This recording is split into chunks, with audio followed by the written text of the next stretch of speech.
안녕하세요. 김택준 변호사와 함께하는 조선시대 사건 사고 시간입니다. 네, 안녕하세요. 김택준 변호사입니다. 어느덧 이제 두 번째 시간이 왔습니다. 네.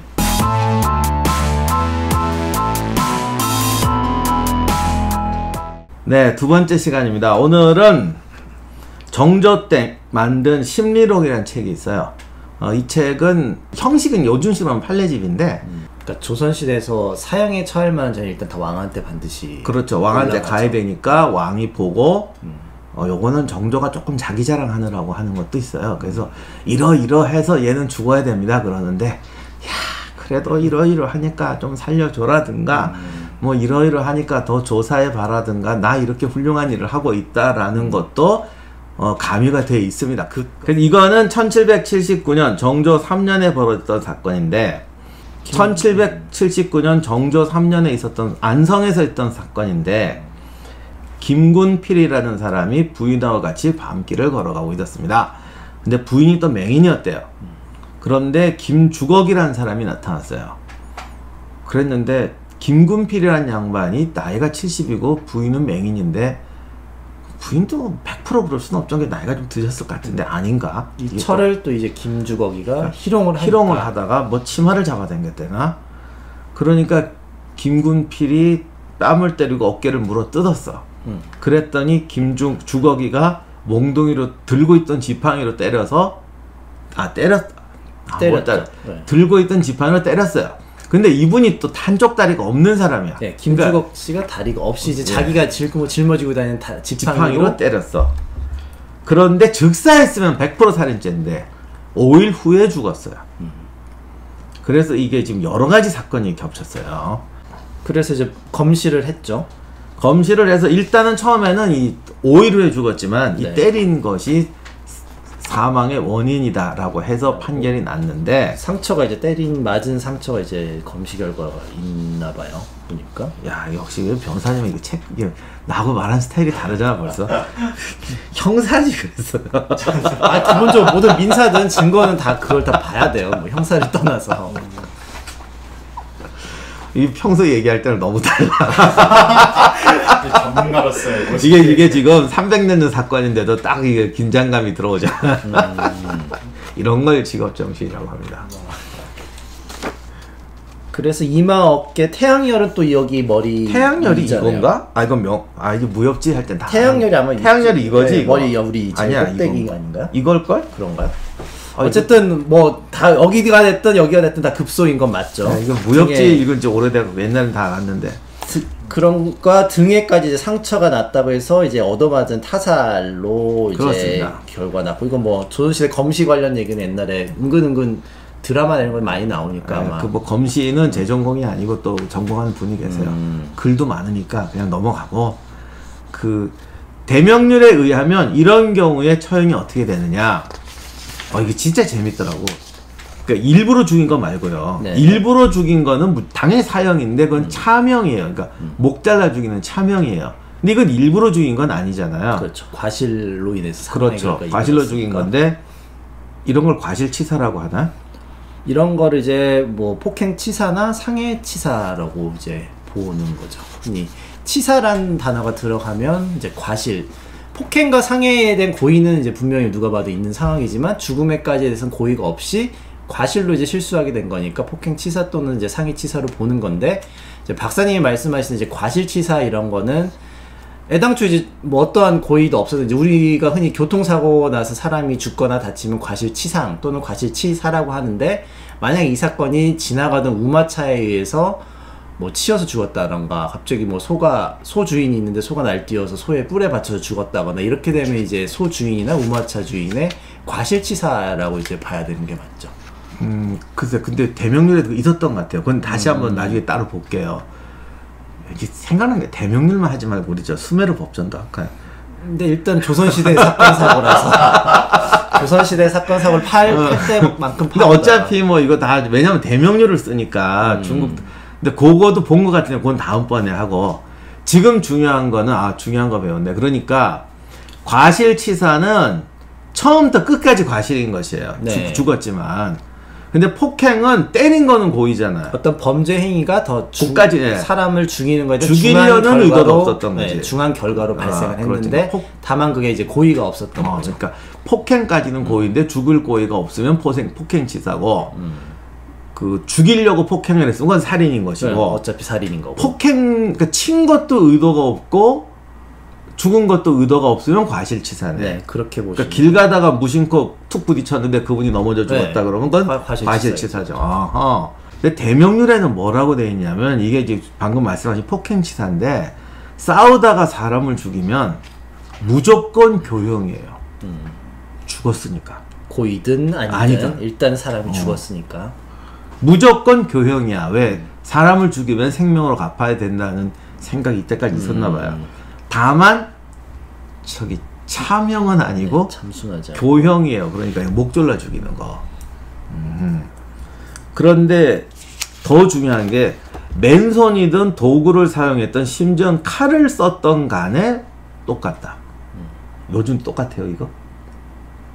일단은 위험한 우리는 이제 특수자가 붙는 특수 폭행, 뭐 특수 강도, 뭐 특수 강간, 뭐 이런 거 특수자가 붙은 거 어떤 기본적으로 위험한 물건을 휴대해서 어떤 행동을 하는 거. 상해는 아마 기본적으로 뭘 사람 주먹으로 상해하는 건 아니니까 위험한 물건이 전제가 되기 때문에 특수 상해란 건 저는 이제 그런 건 없는데. 아, 그 특수라는 말이 그 뜻이에요? 특수가 이제 위험한 물건 또는 이제 뭐 위력 여러 가지 여러 명이 모여서 2인 이상이 합동해서 뭔가를 한다는 거. 이게 뭔가 느낌적 느낌이 혼자 뭔가를 하는 거 그게 이제 일반적이라고 본다면 무기를 하나 더 들었던 누구 하나를 더 데리고 왔던 이런 식으로 이제 하면 특수. 난 우리 어릴 때 왜 현상 이런 포스터 같은 길거리에 보통 특수강도 이런 게 많을 뭐 특수강도 그럼 우리는 맨날 저 추리소설 봐갖고 제가 무슨 영화에 나오는 특별한 수법을 썼나 보다. 기본적으로 이제 칼 강도란 게 당연히 이제 칼 들고 들어가니까 이제 죄질이 그나마 나쁜 거죠. 아, 손에 뭘 특별한 걸 들었다는 소리. 그러면 지금하고는 다른 거죠, 그게. 이제 물론 이제 죽음의 결과까지 이르렀으면야 뭐 특수 폭행치사가 되든 일반 폭행치사가 되든 죽었으니까 한 요즘에 뭐 기본적으로 사형이라는 것까지 선고는 안 하지만 양형에 당연히 반영이 되고 일반적으로 특수자 들어가는 거는 더 이제 형량이 이제 양형 기준이 좀 더 높은 편이죠. 근데 옛날엔 그런 거 없다. 어차피 교형이니까. 뭐 어차피 죽는 거 마찬가지니까 사실은 죽었는데 뭐 맨손 어차피 하긴 결과가 정해져 있는데. 그러면 예를 들어 뭐 형량이야 뭐 상황이 너무 다양하니까 이런 경우에 형량이 얼마입니까는 말할 수 없지만 요즘에는 그럼 이런 경우를 양형을 할 때 배려되는 게 도구 말고 또 뭐가 있어요 그러면?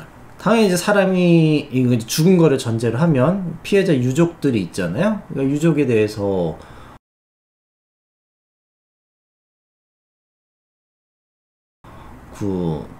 이제 재산적인 회복을 해야 되는 거죠.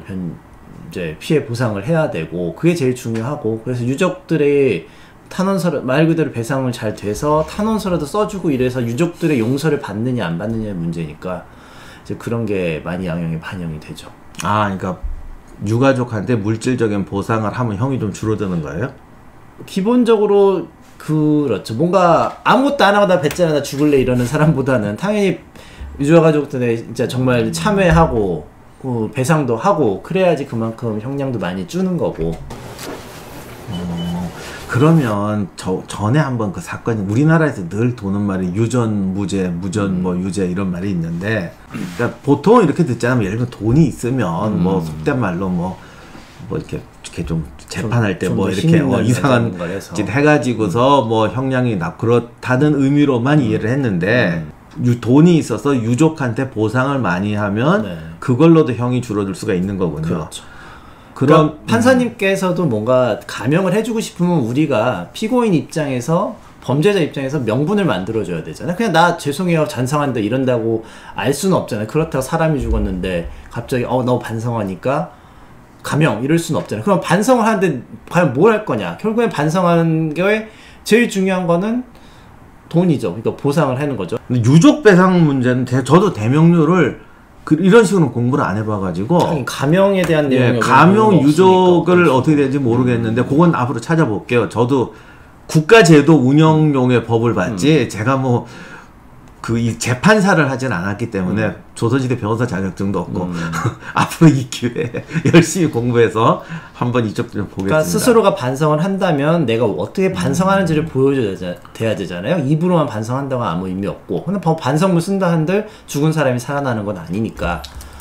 그러니까. 근데 이거는 되게 중요한 교훈인 것 같아요. 그래서 제가 지금 이게 뭐가 좋다 나쁘다가 아니고 제가 늘 드리는 말씀은 세상엔 모든 게 양면성이 있는데 가끔 우리는 한 가지를 보고 흥분하거든요. 근데 실제로 사람들하고 얘기해보면 그 옛날 그 누군가 부르짖었던 유전무죄, 무전유죄라는 말이 의외로요, 감정적으로 이렇게 감정적으로 반응한 분들이 많아요. 뭐, 거부 반응이. 예, 그 뭐 어떻게 보면 정의감에 발현, 뭐 정의감인 거 맞지. 근데 그런 것만 생각했거든. 돈 있는 사람은 뭐 받는다. 근데 지금 생각해 보니 이 말씀을 듣고 보니까 결국 죽은 분도 안 됐지만 살아남은 사람 유가족도 안 됐잖아요. 그렇죠. 그러면 유가족한테 돈이 있는 사람이 보상을 한다는 건 어떤 의미로 보면 돈이 있고 부자니까 감형을 받는다는 게 되게 우리가 감정적으로 나쁘게 받아들일 수도 있는데 유가족 입장에서 보면 살아있는 사람 피해, 어떻게 보면 그렇죠. 유가족이 가장 큰 피해자. 남은 사람들은 살아야 되니까요. 그럼 그 사람들한테 보상을 하기 위해서 그런 제도가 없다면 이 사람들이 정말 보상도 안 할 가능성이 더 높으니까. 그렇죠. 그런 거 보면 유전무죄, 무전유죄도 우리가 옳다 그르다를 떠나서 이런 면도 있다라는 거 우리가 알면서 좀 고민을 해야 돼요. 물론 뭐 얼마를 하면 얼마를 깎아주고 이런 기준은 없습니다. 근데 이제 분명히 이런 경우에는 판결문에 뭐 피해자의 유족들에 대해서 회복에 힘썼으므로 뭐 이렇게 양형에 대한 사유를 쓸 때 뭐 그런 내용들도 있고 뭐 전과가 있느냐 없느냐 뭐 반성하고 있느냐 없느냐 이제 이런 내용들이 써져 있게 돼요. 참 이게 인간 세상하고 제도는 얼핏 보면은 저거 이렇게 말하기 쉬운데 깊이 특히 오래된 제도들은 깊이 들어가면 다 나름의 고민거리가 있어요. 제가 옛날에 처음 학위 받고 처음 시간 강사할 때 그때 이제 강사들 사이에 한국사 강사들 사이에 유행하던 리포트 제목이 가족사를 써오라는 리포트가 있었어요. 의외로 모르거든 이런 거. 그래서 되게 히트를 쳤어. 그래서 나도 그 가족사를 써오라는 리포트 한번 냈었는데 내가 사실은 이 리포트를 받고 그 다음부터 그만뒀어요. 어떤 학생이 지금은 그분도 한 40, 50 쓰셔고 그게 92년도쯤이니까 지금은 거의 이제 50대 아저씨 됐을 것 같은데 이 리포트에 뭐가 있냐면 가족사를 써오라는 리포트 때문에 자기가 되게 슬펐다. 기분이 안 좋았다. 왜 했더니 자기는 아버지 얼굴을 못 봤대요. 어려서 아주 어릴 때 돌아가셨는데 아버지가 퇴근하고 집에 오시다가 그 여름에 장마 때문에 개천에 범람해서 애가 빠지는 걸 보고 구하러 들어갔다 돌아가셨다는 거죠. 그러니까 지금 아직은 이제 아저씨일 텐데 그때 학생 입장에서는 아버지가 훌륭한 일을 했잖아요. 그러니까 그거를 비난할 수는 없죠. 그런데 살아남아서 자라는 자기는 이런 마음이 계속 든다는 거야. 아버지는 왜 남을 위해서 죽고 우리를 위해서는 이렇게 고생하게 만드느냐. 그렇죠.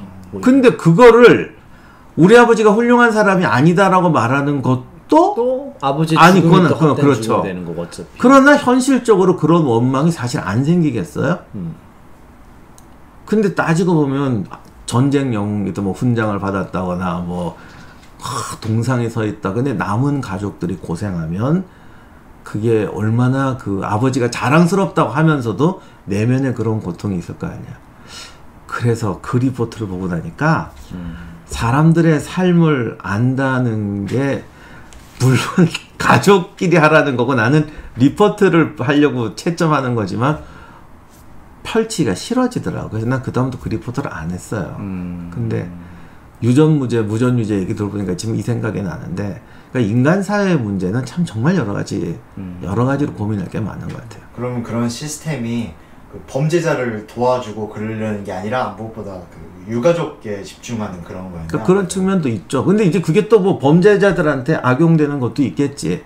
근데 그렇다고 해서 이제 뭐 죽은 거에 대해서는 하한선은 존재하니까 뭐 무작정 깎아줄 수는 없는 거니까요. 그렇긴 하죠. 그러나 예를 들면 한 명의 뭐 진짜 재벌이라든가 어떤 굉장한 부자가 덕을 본다고 해서 100명이 넘는 피해자들 유가족들의 문제는 어떻게 할 거냐 이런 문제는 우리가 늘 진지하게 고민해야 되겠다라는 게 이제 생각이 듭니다.